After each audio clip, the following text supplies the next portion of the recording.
हाँ जी विद्यार्थियों, सत श्री अकाल तुहानू सारिਆਂ ਨੂੰ रीड पंजाबी की जमात में फिर तुहाडा स्वागत है जी सारिਆਂ ਦਾ। मैं जिवें तुहानू दस्सिया सी भी एक मूल्यांकन बारे वीडियो आपां होर बनावांगे। लो जी मूल्यांकन बारे वो जिहड़ी वीडियो आपां शुरू कर रहे हैं। भाषा सिक्ख्या दे विच मूल्यांकन एक तो जिहड़ी अपनी मैं तुहानू जिवें दस्सिया भी अपनी बुक दे विच मूल्यांकन संबंधी दे रखिਆ है। आ जिहड़ी PDF ये तुहानू इस अपने ऐप दे विच अवेलेबल हो जूगी। यह कोई 10 KB की है वीडियो, कोई 70-75 KB की वीडियो तुहाडे मोबाइलों तक पहुँचती कर देंगे। हाँ जी, आधुनिक सिक्ख्या प्रणाली है बेटा जी, हैगी है बाल केंद्रित। चुन चुन के गल्लां मैं ये जड़ियाँ लिखियां ये विच ते लिखियां तक ये टाइप कीतियां, मतलब कहण दा। ते देखियो पूरे डायरैक्ट प्रश्न इवें दे आउंदे आ। कोई व्यक्ति जां कोई बालक कह लईए आपां, विद्यार्थी है जिहड़ा वो भाषा सीख रहा है, उसने कितनी भाषा सीख लई है, कितनी भाषा सीख ली है, मात्रा कितनी भाषा की कितनी मात्रा सीख ली है, इसका पता लगाउण लई समय समय उस भाषा का मूल्यांकन किया जाता है। ध्यान रखियो कि विद्यार्थी ने कितनी भाषा सीख ली है, इस बारे जो पता करना है तो समय समय सिर की होना चाहिए, मूल्यांकन होना चाहिए। मूल्यांकन का अर्थ की है जी? मूल्यांकन का शाब्दिक अर्थ मुल प्लस अंकन, दो शब्दों के मेल तो बनया होया है। मुल प्लस अंकन भाव मुल्लां दा माप। भाषा सिक्ख्या विच मूल्यांकन का अर्थ है जिहड़ा वो व्यापक है, संकीर्ण नहीं है, व्यापक है। एक हुंदा संकीर्ण मतलब जिहदा दायरा छोटा होवे, जिहदी लिमिट होवे कुछ, पर व्याकरण तुसीं मूल्यांकन तुसीं एवें समझो भी अनलिमिटेड है, इसका दायरा बहुत वड्डा है, इस करके इसनूं कहा जाता है व्यापक। मूल्यांकन प्रक्रिया विच सिक्ख्या परीक्षण नाल नाल कीता जाता है, नाल नाल नहीं, नाल नाल मतलब इकट्ठा कीता जाता है। जिहड़ा साडा सिक्ख्या का परीक्षण है, सिक्ख्या परीक्षण है जिहड़ा, जिन्हों आपां कह दिंदे आ एग्जाम है जिहड़ा वो मूल्यांकन दे विच ही हो जाता है। मूल्यांकन शख्सियत के व्यापक परिवर्तन ते सिक्ख्या उद्देशां दे नाल संबंधित है। सिक्ख्या दे व्यापक जिहड़ा हुंदा है, सिक्ख्या दा व्यापक परिवर्तन अते सिक्ख्या दे उद्देशां दे नाल संबंधित है। इसका संबंध है जिहड़ा बौद्धिक विकास जां विषय वस्तु के ज्ञान की प्राप्ति के नाल नाल अभिरुचि गुण रुचियां प्रवृत्तियां दे नाल हुंदा है। सिक्ख्या मूल्यांकन का की अर्थ है? विषय वस्तु के उद्देशां अते मुल्लां वल विद्यार्थियों दीयां प्राप्तियां अते प्रगति का अंकन, विद्यार्थियों दीयां प्राप्तियां अते प्रगति दोनों का अंकन होगा। मूल्यांकन की परिभाषा किने किने दिती है? राइट ने। एक तो राइट ने की परिभाषा दी है जी मूल्यांकन, वो कहता भी मूल्यांकन, ध्यान रखियो परिभाषा समझ लियो इस गल नूं, अपने हिसाब नाल इसकी कोई ट्रिक बना के इसनूं याद रखना है तुसीं। मूल्यांकन है जिहड़ा एक नवा तकनीकी शब्द है, एक अजिहे मापण लई वरतिया जाता है जिहड़े पुरातन परीखण अते परीखियावां नालों वधेरे विशाल अते नवीन है। ये गल किहने आखी है जी? राइट ने। राइट ने मूल्यांकन संबंधी परिभाषा किहड़ी किहड़ी दिती है? वो कहंदा जी एक नवा तकनीकी शब्द है ये, जो अजिहे मापण वास्ते नपिया जाता है, वरतिया जाता है, जो पुरातन समय जिहड़ियां परीखण हुंदे सी, परीखियावां हुंदियां सी, उन्हां नालों ज़्यादा विशाल अते नवीनता हैगा ही हैगा। कावालेन। कावालेन की की परिभाषा है? स्कूल विच होए विद्यार्थियों के व्यवहार परिवर्तन के संबंध विच प्रश्नों के संकलन ते उन्हां दी व्याख्या करन दी प्रक्रिया नूं मूल्यांकन आख्या जाता है। यह है जिहड़ी कावालेन की परिभाषा। रॉस की कहता? मूल्यांकन बच्चे का सही मापदंड स्थापित करता है, बच्चों नूं संपूर्ण मापन करता है, संपूर्ण सिक्ख्या परिस्थितियों का भी मूल्यांकन करता है। ये रॉस की परिभाषा है। अगे देखते हैं राइट स्टोन की की परिभाषा। राइट स्टोन मूल्यांकन संपूर्ण शख्सियत सिक्ख्या प्रोग्रामां उत्ते जोर दिंदा है। ये सिर्फ विषयों का मूल्यांकन ही नहीं करता, सगों रुचि प्रवृत्ति सोचण विचारन दे आदर्श कार्य व्यक्तिगत अते समाजिक अनुकूलन प्रवृत्ति का भी अंकन करता है। एक राइट की परिभाषा, एक राइट स्टोन की। ध्यान रखियो। हुण आ गया जी मूल्यांकन दीयां विशेषतावां किहड़ियां किहड़ियां है जी? मूल्यांकन व्यक्तिगत हुंदा है, मूल्यांकन समूहिक नहीं हुंदा, मूल्यांकन व्यक्तिगत हुंदा है, मूल्यांकन व्यक्तिगत हुंदा है। दूसरी गल, निरंतर अते व्यापक चलण वाली प्रक्रिया है। एवें नहींगा भी नहीं चल रहा, मूल्यांकन नूं कदे रोक लिया कदे तोड़ लिया, एवें नहींगा, एक निरंतर चल रहा है। उहदे नाल नाल यह व्यापक है। सिक्ख्या मूल्यांकन है जिहड़ा वो कठोर नहीं हुंदा, ਲਚਕੀਲਾ ਹੁੰਦਾ ਹੈ, ਲਚਕੀਲਾ, ਲਚਕਦਾਰ ਮਤਲਬ ਕੀ ਹੁੰਦਾ, ਲਚਕੀਲਾ ਉਹ ਹੁੰਦਾ ਜਿਹਦੇ ਵਿੱਚ ਪ੍ਰਸਥਿਤੀਆਂ ਦੇ ਅਨੁਸਾਰ ਪਰਿਵਰਤਨ ਕੀਤਾ ਜਾ ਸਕੇ, ਬਦਲਿਆ ਜਾ ਸਕੇ, ਉਸ ਨੂੰ ਕਿਹਾ ਜਾਂਦਾ ਹੈ ਲਚਕੀਲਾ। ਇਹ ਜਾਣਕਾਰੀ ਦਿੰਦਾ ਹੈ ਕਿ ਸਿੱਖਿਆ ਦੀ ਕਿਹੜੀ ਵਿਧੀ ਅਤੇ ਕਿਰਿਆ ਉਪਯੁਕਤ ਹੈ। ਪਹਿਲਾਂ ਗੱਲ ਕਰ ਚੁੱਕੇ ਸੀ ਆਪਾਂ ਵੀ ਸਿੱਖਿਆ ਦੀ ਕਿਹੜੀ ਵਿਧੀ ਹੈ ਜਿਹੜੀ ਉਹ ਵਧੀਆ ਰਹੂਗੀ, ਕਿਹੜੀ ਉਪਯੁਕਤ ਰਹੂਗੀ, ਕਿਹੜੀ ਕਾਰਗਰ ਰਹੂਗੀ, ਕਿਹੜੀ ਦੇ ਨਾਲ ਬੱਚਾ ਹੈ ਜਿਹੜਾ ਭਾਸ਼ਾ ਦੇ ਉੱਪਰ ਅਧਿਕਾਰ ਪ੍ਰਾਪਤ ਕਰੂਗਾ। ਇਹ ਸਾਨੂੰ ਕਿੱਥੋਂ ਪਤਾ ਲੱਗਦਾ? ਮੁਲਾਂਕਣ ਤੋਂ। ਸਿੱਖਿਆ ਉਪਲਬਧੀਆਂ ਅਤੇ ਸਿੱਖਿਆ ਵਿਵਸਥਾ ਦੀ ਤਰਕ ਸੰਗਤਾ ਅਤੇ ਮੁੱਲ ਨਿਰਧਾਰਿਤ ਕਰਨ ਦੇ ਨਾਲ ਨਾਲ ਇਸ ਨੂੰ ਸੁਧਾਰਨ ਵਿੱਚ ਵੀ ਸਹਾਇਕ ਹੁੰਦਾ ਹੈ। ਮੁਲਾਂਕਣ ਸਾਧਨ ਹੈ, ਇੱਕ ਨਿਸ਼ਾਨਾ ਹੈ, ਅੰਤਿਮ ਉਦੇਸ਼ ਨਹੀਂ ਹੈ। ਧਿਆਨ ਰੱਖਿਓ, ਅਗਰ ਪ੍ਰਸ਼ਨ ਆ ਜੇ ਕਿ ਹੇਠ ਲਿਖਿਆਂ ਵਿੱਚੋਂ ਸਹੀ ਜਿਹੜਾ ਉੱਤਰ ਸਹੀ ਪਹਿਚਾਣੋ, ਤਾਂ ਅਗਰ ਉਹਦੇ ਵਿੱਚ ਐਵੇਂ ਲਿਖਿਆ ਹੋਵੇ ਕਿ ਮੁਲਾਂਕਣ ਹੈ ਜਿਹੜਾ ਉਹ ਅੰਤਿਮ ਉਦੇਸ਼ ਹੈ, ਤੇ ਸਾਨੂੰ ਹੋ ਸਕਦਾ ਭੁਲੇਖਾ ਪੈ ਜੇ, ਅਸੀਂ ਭੱਜ ਕੇ ਉਹਨੂੰ ਵੀ ਸਹੀ ਕਰ ਆਈਏ। ਧਿਆਨ ਰੱਖਿਓ, ਮੁਲਾਂਕਣ ਹੈ ਜਿਹੜਾ ਉਹ ਇੱਕ ਸਾਧਨ ਹੈ, ਨਿਸ਼ਾਨਾ ਹੈ, ਇਹ ਅੰਤਿਮ ਉਦੇਸ਼ ਨਹੀਂ ਹੈ। ਮੁਲਾਂਕਣ ਦੇ ਉਦੇਸ਼ ਕਿਹੜੇ ਕਿਹੜੇ ਆ? ਵਿਦਿਆਰਥੀ ਦੇ ਕੰਮਾਂ ਦੀ ਪ੍ਰੀਖਿਆ ਕਰਨੀ, ਮੁਸ਼ਕਿਲਾਂ ਲੱਭ ਕੇ ਨਿਵਾਰਨ ਕਰਨਾ। ਮੁਸ਼ਕਿਲਾਂ ਲੱਭਣੀਆਂ ਮਤਲਬ ਤਸ਼ਖੀਸੀ ਪ੍ਰੀਖਿਆ ਕਰਨੀ, ਮੁਸ਼ਕਿਲਾਂ ਦਾ ਨਿਵਾਰਨ ਕਰਨਾ ਮਤਲਬ ਉਪਚਾਰਾਤਮਕ ਪ੍ਰੀਖਣ ਕਰਨਾ। ਪ੍ਰਚਲਿਤ ਪ੍ਰੀਖਿਆ ਪ੍ਰਣਾਲੀ ਦੇ ਵਿੱਚ ਸੁਧਾਰ ਕਰਨਾ। ਸਾਡੀ ਅੱਜ ਦੀ ਜਿਹੜੀ ਪ੍ਰੀਖਿਆ ਪ੍ਰਣਾਲੀ ਹੈ ਜਿਹੜੀ ਉਸ ਦੇ ਵਿੱਚ ਕੀ ਸੁਧਾਰ ਦੀ ਲੋੜ ਹੈ, ਇਹ ਸਾਨੂੰ ਮੁਲਾਂਕਣ ਦੁਆਰਾ ਪਤਾ ਲੱਗਦਾ ਹੈ। ਵਿਅਕਤੀਗਤ ਰੂਪ ਵਿੱਚ ਵਿਦਿਆਰਥੀਆਂ ਨੂੰ ਨਿਰਦੇਸ਼ਿਤ ਕਰਨਾ।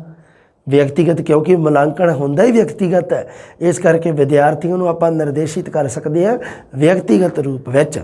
ਸਿੱਖਿਆ ਕਾਰਜਾਂ ਦੀ ਪ੍ਰੇਰਨਾ ਪ੍ਰਦਾਨ ਕਰਨਾ, ਸਿੱਖਿਆ ਉਪਲਬਧੀਆਂ ਦਾ ਅੰਕਣ ਕਰਨਾ, ਉਪਲਬਧੀਆਂ ਦਾ ਕੌਸ਼ਲ ਉਪਲਬਧੀ ਦਾ ਅੰਕਣ ਕਰਨਾ, ਵਿਦਿਆਰਥੀਆਂ ਦਾ ਸਰਬ ਪੱਖੀ ਵਿਕਾਸ ਕਰਨਾ, ਸਾਰੇ ਪੱਖਾਂ ਦਾ ਵਿਕਾਸ।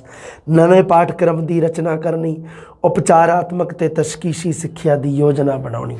ਹੋ ਗਿਆ। ਹੁਣ ਆ ਗਿਆ ਜੀ ਮੁਲਾਂਕਣ ਦਾ ਮਹੱਤਵ ਕੀ ਹੈ ਸਾਡਾ। ਮੁਲਾਂਕਣ ਦਾ ਮਹੱਤਵ ਆ ਗਿਆ। ਮੁਲਾਂਕਣ ਦਾ ਕਾਰਜ ਖੇਤਰ ਹੈ ਜਿਹੜਾ ਵਿਆਪਕ ਹੈ, ਸੰਕੀਰਣ ਨਹੀਂ ਹੈ ਗੱਲ ਹੋ ਗਈ, ਕਿਉਂਕਿ ਪ੍ਰਸ਼ਨ ਇਹਨਾਂ ਦੇ ਵਿੱਚੋਂ ਹੀ ਬਣਨਾ। ਵਿਸ਼ਾਲ ਹੁੰਦਾ ਹੈ, ਬੱਚੇ ਦੀ ਸ਼ਖਸੀਅਤ ਦਾ ਵਿਕਾਸ, ਸਿੱਖਿਆ ਦੇ ਉਦੇਸ਼, ਸਿੱਖਣ ਵਿਧੀਆਂ, ਪਰੀਖਣ, ਪਾਠਕ੍ਰਮ, ਪਾਠ ਪੁਸਤਕਾਂ ਵਿੱਚ ਪਰਿਵਰਤਨ, ਸੁਧਾਰ ਤੇ ਉਪਾਵਾਂ ਬਾਰੇ ਵੀ ਦੱਸਦਾ ਹੈ।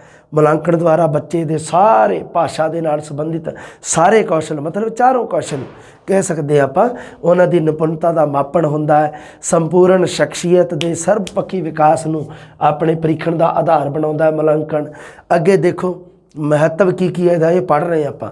ਸਿੱਖਿਆ ਪੱਧਰ ਵਿੱਚ ਸੁਧਾਰ ਲਿਆਉਣਾ ਹੋਵੇ ਜੇ ਅਧਿਆਪਕ ਦੀ ਵਿਵਸਾਇਕ ਯੋਗਤਾ ਵਿੱਚ ਵਾਧਾ, ਉਹਦੇ ਵਾਸਤੇ ਦਿਸ਼ਾ ਬੋਧ ਤੇ ਮਾਰਗਦਰਸ਼ਕ ਦਾ ਕੰਮ ਕਰਦਾ ਹੈ। ਇਹ ਕੌਣ ਕਰਦਾ ਹੈ? ਸਾਡਾ ਮੁਲਾਂਕਣ, ਇਵੈਲੂਏਸ਼ਨ। ਮੁਲਾਂਕਣ ਅਧਿਆਪਕ ਅਤੇ ਵਿਦਿਆਰਥੀ ਦੇ ਗਿਆਨ ਵਿੱਚ ਵਾਧੇ ਦਾ ਸਹਾਇਕ ਬਣਦਾ, ਦੋਨਾਂ ਦੀ ਸਹਾਇਤਾ ਕਰਦਾ, ਦੋਨਾਂ ਦੇ ਗਿਆਨ ਵਿੱਚ ਵਾਧਾ ਕਰਦਾ, ਅਧਿਆਪਕ ਦੀਆਂ ਕਮੀਆਂ ਪੇਸ਼ੀਆਂ ਨੂੰ ਦੂਰ ਕਰਦਾ। ਅੱਗੇ ਦੇਖੋ, ਸਹਾਇਕ ਬਣ ਕੇ ਉਹਨਾਂ ਦੇ ਕਾਰਜ ਨੂੰ ਕਿਰਿਆਹੀਣ ਹੋਣ ਤੋਂ ਰੋਕਦਾ ਹੈ। ਅਧਿਆਪਕ ਦਾ ਜਿਹੜਾ ਕਾਰਜ ਹੈ ਉਹ ਹਮੇਸ਼ਾ ਕਿਰਿਆਸ਼ੀਲ ਰਹਿਣਾ ਚਾਹੀਦਾ। ਅਧਿਆਪਕ ਦੇ ਵਿਦਿਆਰਥੀ ਦੋਨੋਂ ਹੀ ਕਿਰਿਆਸ਼ੀਲ ਰਹਿਣੇ ਚਾਹੀਦੇ। ਇਹੀ ਸਾਡੀ ਮਨੋਵਿਗਿਆਨ ਕਹਿੰਦੀ ਹੈ। ਜਿਹੜਾ ਜਮਾਤ ਦਾ ਸ਼੍ਰੇਣੀ ਦਾ ਜਿਹੜਾ ਵਾਤਾਵਰਣ ਹੈ ਉਹ ਤਾਂ ਸੁਖਦ ਸ਼ਾਨਦਾਰ ਰਹੂਗਾ ਜੇਕਰ ਵਿਦਿਆਰਥੀ ਤੇ ਅਧਿਆਪਕ ਦੋਨੋਂ ਹੀ ਐਕਟਿਵ ਕਿਰਿਆਸ਼ੀਲ ਰਹਿਣਗੇ। ਮੁਲਾਂਕਣ ਵਿਦਿਆਰਥੀ ਦੇ ਸ਼੍ਰੇਣੀ ਦਾ ਵਰਗੀਕਰਨ ਵਿੱਚ ਸਹਾਇਕ ਹੁੰਦਾ ਹੈ। ਬਿਲਕੁਲ, ਆਪਾਂ ਵਿਦਿਆਰਥੀਆਂ ਦਾ ਸ਼੍ਰੇਣੀ ਵਰਗੀਕਰਨ ਕਰ ਸਕਦੇ ਹਾਂ। ਮੰਨ ਲਓ ਇੱਕ ਜਮਾਤ ਹੈ 8ਵੀਂ ਦੇ 100 ਵਿਦਿਆਰਥੀ ਬੈਠੇ ਆ। ਹੁਣ ਸਾਰੇ ਤੇ ਹੁਸ਼ਿਆਰ ਨਹੀਂ ਹੋ ਸਕਦੇ, ਹੈ ਨਾ, ਵੀ ਸਾਰੇ ਤੇ ਐਲਬਰਟ ਆਇਨਸਟੀਨ ਥੋੜ੍ਹਾ ਬਣ ਜਾਣਗੇ। ਵਿੱਚੋਂ ਕੋਈ ਨਾ ਕੋਈ ਵਿਚਾਰੇ ਨਿਕੰਮੇ ਵੀ ਹੁੰਦੇ ਆ, ਕੋਈ ਐਵਰੇਜ ਵੀ ਹੁੰਦੇ ਆ। ਨਿਕੰਮੇ ਵਿਦਿਆਰਥੀ ਵਿਚਾਰੇ ਜਿਹੜੇ ਕਮਜ਼ੋਰ ਹੈ, ਮਤਲਬ ਕਹਿਣ ਦਾ ਮੇਰਾ ਨਿਕੰਮੇ ਨਹੀਂ, ਕਮਜ਼ੋਰ ਹੈ ਜਿਹੜੇ ਵਿਦਿਆਰਥੀ, ਜਾਂ ਐਵਰੇਜ ਹੈ ਵਿਦਿਆਰਥੀ ਜਿਹੜੇ, ਜਾਂ ਥੋੜ੍ਹੇ ਜਿਹੇ ਹੁਸ਼ਿਆਰ ਹੈ, ਜਾਂ ਵੱਧ ਹੁਸ਼ਿਆਰ ਹੈ, ਜਾਂ ਸਭ ਤੋਂ ਵੱਧ ਹੁਸ਼ਿਆਰ ਹੈ ਜਿਹੜੇ, ਤਾਂ ਉਹ ਵਿਦਿਆਰਥੀ ਹੈ ਜਿਹੜੇ ਉਹਨਾਂ ਦਾ ਜਿਹੜਾ ਸ਼੍ਰੇਣੀ ਵਰਗੀਕਰਨ ਹੈ ਇਹ ਮੁਲਾਂਕਣ ਦੇ ਦੁਆਰਾ ਹੀ ਸੰਭਵ ਹੈ। ਅੱਗੇ ਦੇਖਦੇ ਹਾਂ ਜੀ, ਮੁਲਾਂਕਣ ਹਰ ਵਿਦਿਆਰਥੀ ਦੀ ਸਿੱਖਣ ਦੀ ਗਤੀ ਦੇ ਅਨੁਸਾਰ ਵਿਅਕਤੀਗਤ ਸਿੱਖਿਆ ਵਿੱਚ ਸਹਾਇਕ ਹੁੰਦਾ। ਤੁਸੀਂ ਧਿਆਨ ਰੱਖਿਓ, ਮੁਲਾਂਕਣ ਹੈ ਜਿਹੜਾ ਵਿਅਕਤੀਗਤ ਹੁੰਦਾ ਹੈ। ਸ਼ੁਰੂ ਦੇ ਵਿੱਚ ਆਪਾਂ ਪੜ੍ਹਿਆ ਸੀ ਨਾ ਜਦੋਂ ਮੁਲਾਂਕਣ ਦੀ ਵਿਸ਼ੇਸ਼ਤਾਵਾਂ ਦੇ ਵਿੱਚ ਕਿ ਮੁਲਾਂਕਣ ਹੈ ਜਿਹੜਾ ਉਹ ਵਿਅਕਤੀਗਤ ਹੁੰਦਾ ਹੈ, ਸਮੂਹਿਕ ਨਹੀਂ ਹੁੰਦਾ। ਕਿਤੇ ਐ ਭੁਲੇਖਾ ਪੈ ਜੇ ਕਿ ਮੁਲਾਂਕਣ ਤਾਂ ਵਿਦਿਆਰਥੀਆਂ ਦਾ ਕੀਤਾ ਜਾਂਦਾ ਅਤੇ ਵਿਦਿਆਰਥੀ ਜਮਾਤ ਦੇ ਵਿੱਚ ਸਮੂਹ ਰੂਪ ਵਿੱਚ ਹੀ ਬੈਠੇ ਹੁੰਦੇ ਆ, ਪਰ ਧਿਆਨ ਰੱਖਿਓ ਮੁਲਾਂਕਣ ਵਿਅਕਤੀਗਤ ਹੁੰਦਾ ਹੈ। ਹਾਂ, ਇਸ ਨਾਲ ਵਿਅਕਤੀਗਤ ਕਾਰਜ ਸਮਰੱਥਾ ਦੀ ਜਾਣਕਾਰੀ ਮਿਲਦੀ ਹੈ कि बच्चा जिहड़ा है वो इंडिविजुअल तरीके नाल उसकी किन्नी समर्था किन्नी एबिलिटी है बच्चे दे विच, इहदे बारे पता करदा है। मुलांकण द्वारा पंजाबी दे सिक्ख्या उद्देश उपलब्धियां सफलता असफलता की जानकारी सानूं प्राप्त होंदी है। बच्चों दा व्यक्तिगत से समूहिक प्रगति मुश्किलों की जानकारी दे बारे प्रदान सानूं जानकारी दी वो मुश्किलों बारे जानकारी सानूं दिंदा है। सिक्ख्या विधियां की उपयोगिता ते जड़ियां सीमावां की जानकारी दिंदा सानूं। जड़ियां सिक्ख्या विधियां अध्यापक जड़ियां वरत रहा क्लास दे विच जमात दे विच वो किन्नियां क उपयोगी है किन्नियां क यूजफुल है ते उसकी सीमा लिमिट किन्नी है, क्योंकि आपां एवें तां है नहीं भी सिक्ख्या विधियां की वरतों करी जाइए, एवें तां है नहीं इसकी अति वरतों नहीं कर सकते आपां, इहदी भी वरतों की एक लिमिट है। वो सानूं कौन दसदा है? मुलांकण। अध्यापक अपने कमज़ोर पक्षां नूं सुधार के सफल अध्यापक बन सकता है। मुलांकण द्वारा देख लो, मुलांकण कला विद्यार्थी तक सीमित नहीं गा, अध्यापक नूं भी अपने दायरे दे विच लैंदा है। तशखीशी परीक्षण द्वारा विद्यार्थियों दी घाटां ते कमजोरियां नूं लभ के उन्हां नूं दूर करन लई उपचारात्मक सिक्ख्या की व्यवस्था की जाती है। 3-4 बार यह लाइन है जिहड़ी रिपीट हो गई है, हुण कोई दिक्कत नहीं, तुहानूं याद हो गई है। मुलांकण द्वारा विद्यार्थियों दी कमजोरियां योग्यतावां समर्था का पता लगता, उस दे संबंध में आपां भविष्यवाणी कर सकते हैं। मुलांकण दे नाल आपां संबंधित विद्यार्थी के जीवन के नाल संबंधित भविष्यवाणी कर सकते हैं कि यह जिहड़ा विद्यार्थी है ये अगे जाके जीवन में कितना क सफल होवेगा। इस गल बारे मुलांकण सानूं दस सकदा है। मुलांकण ते परीक्षा दे विच अंतर है जी, इहदे नाल संबंधित प्रश्न बहुत आउंदे हैं। मुलांकण दे विचों 2 या 3 प्रश्न पूछे जाते हैं, जिहदे विच उद्देशां विचों आ जांदा है, महत्व दे विचों आ जांदा है एक दा प्रश्न, ते एक प्रश्न पक्का ही हुंदा मुलांकण ते परीक्षा विच अंतर दा। आ जाओ फिर गल करदे आं आपां मुलांकण ते परीक्षा विच की अंतर है, बस लास्ट ही अपना है, उस तो बाद साडा मुलांकण क्लीयर है सारा। हाँ जी, मुलांकण एक प्रक्रिया है जिहदे विच सिक्ख्या दे उद्देश, सिक्ख्या दा पाठक्रम, सिक्ख्या दीआं विधियां, सिक्ख्या दे प्रभाव का माप करके ये पता लगाया जाता है कि वो सार्थक और व्यवहारिक है भी है या नहीं। भी सिक्ख्या दे उद्देश है जिहड़ा सिक्ख्या दे नाल संबंधित पाठक्रम जिहड़ा स्कूल दे विच जमातां वास्ते निर्धारित किया गया वो किन्ना क बच्चों वास्ते उपयोगी है, किन्ना क लाभदायक है, वो किन्ना क व्यवहारिक है, सार्थक है। मुलांकण ते परीक्षा दे विच अंतर देख लो जी। मुलांकण दा खेत्र है जिहड़ा, मुलांकण मतलब एवैल्यूएशन, परीक्षा आपां जिन्हों कह दिंदे आ एग्जाम जां एग्जामिनेशन। मुलांकण दा खेत्र परीक्षा दे मुकाबले जिहड़ा व्यापक अते विशाल है। मुलांकण विद्यार्थी की शख्सियत के हर एक पक्ष की जांच करता है, जदों कि परीक्षा जिहड़ी ओह कल्ले बौद्धिक पक्ष की जांच ही करती है। ध्यान रखियो।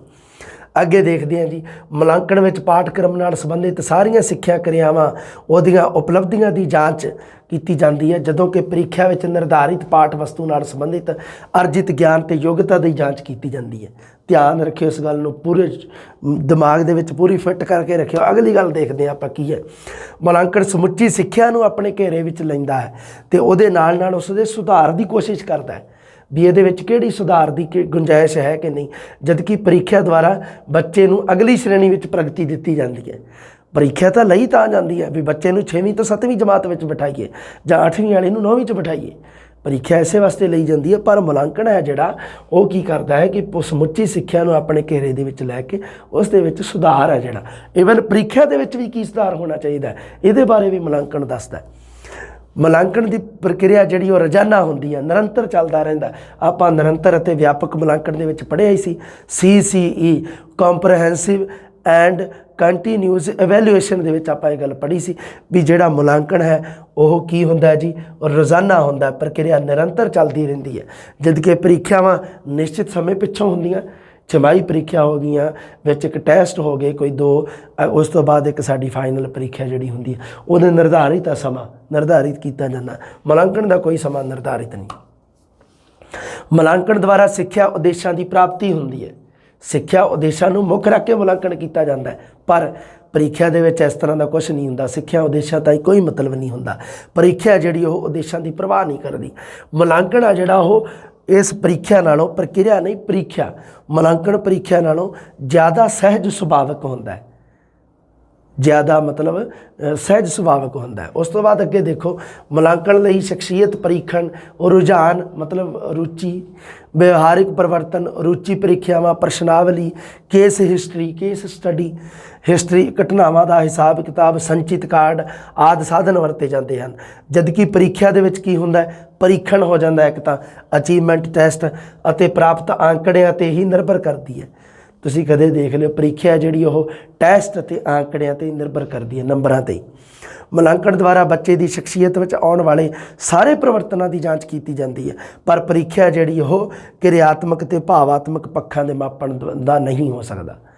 ਵੀ ਜਿਹੜੀ ਕੀ ਹੈ, ਜਿਹੜੀ ਪ੍ਰੀਖਿਆ ਜਿਹੜੀ ਉਹ ਕੇਵਲ ਬੌਧਿਕ ਪੱਖ ਦੇ ਵਿਕਾਸ ਦਾ ਹੀ ਮਾਪਣ ਕਰਦੀ ਹੈ। ਪ੍ਰੀਖਿਆ ਦੇ ਵਿੱਚ ਕਿਰਿਆਤਮਕ ਅਤੇ ਭਾਵਾਤਮਕ ਪੱਖਾਂ ਦਾ ਜਿਹੜਾ ਮਾਪਣ ਹੈ ਉਹ ਨਹੀਂ ਹੋ ਸਕਦਾ। ਉਹ ਸਿਰਫ ਤੇ ਸਿਰਫ ਮੁਲਾਂਕਣ ਦੁਆਰਾ ਹੋਊਗਾ। ਕਿਹਦਾ ਮਾਪਣ? ਕਿਰਿਆਤਮਕ ਅਤੇ ਭਾਵਾਤਮਕ ਪੱਖਾਂ ਦੇ ਵਿਕਾਸ ਦਾ ਮਾਪਣ। ਲਓ ਜੀ, ਆਹ ਜਿਹੜੀ PDF ਤੁਹਾਡੇ ਤੱਕ ਪਹੁੰਚਾ ਦੂੰਗਾ ਮੈਂ, ਤੇ ਇਹਦੇ ਨਾਲ ਕੀ ਹੋਊਗਾ ਜੀ, ਤੁਹਾਡਾ प्रश्न है जिहड़े इहदे विच 3 प्रश्न पे आ। हुण तुसीं देख लो, इन्ना क बनाया सी मैं ये जिहड़ा इहदी PDF, तो ये विचों बहुत ही इंपोर्टेंट मैटर है। ये तुहानूं मिल जाएगी, इहदी हार्ड कापी कढवा के ते अपनी जिहड़ी बुक है जिहड़ी उहदे नाल ही इहनूं ऐड कर लिओ। सो अगली मुलांकण दीयां जमातां जिहड़ियां खत्म हो गईयां, हुण आपां जिहड़े साडे कॉमन टॉपिक है सारे जिहड़े समाप्त हो गए। इस तो बाद अगले जिहड़े छिटपुट टॉपिक जिहड़े रह गए उन्हां दे बारे आपां विचार जी जल्दी करांगे जी। मिलदे आ जल्दी। सत श्री अकाल।